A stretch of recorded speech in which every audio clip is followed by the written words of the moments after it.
Et pour être très précis, c'est ça ce que tu décris, parce que l'IA, ce que j'explique souvent aux gens, en tout cas les chat GPT et tout ce qui est les large learning models, tous les modèles de génératifs qui existent actuellement, c'est des modèles, il faut que les gens comprennent, qui ne sont pas conçus pour te donner la bonne réponse.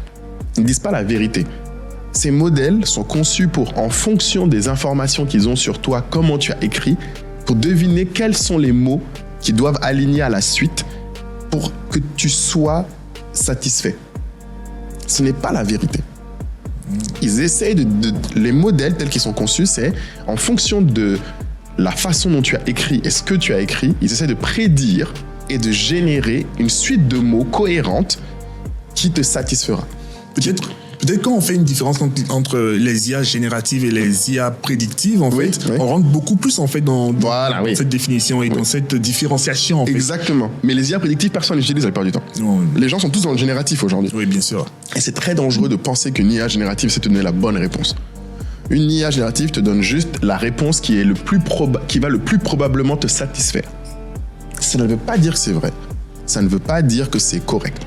Ça ne veut pas dire ça. Ça veut juste dire, tu as dit une suite de mots auxquels l'IA attribue un sens et il essaye, dans le sens qu'il a compris, de te générer des mots qui vont te satisfaire.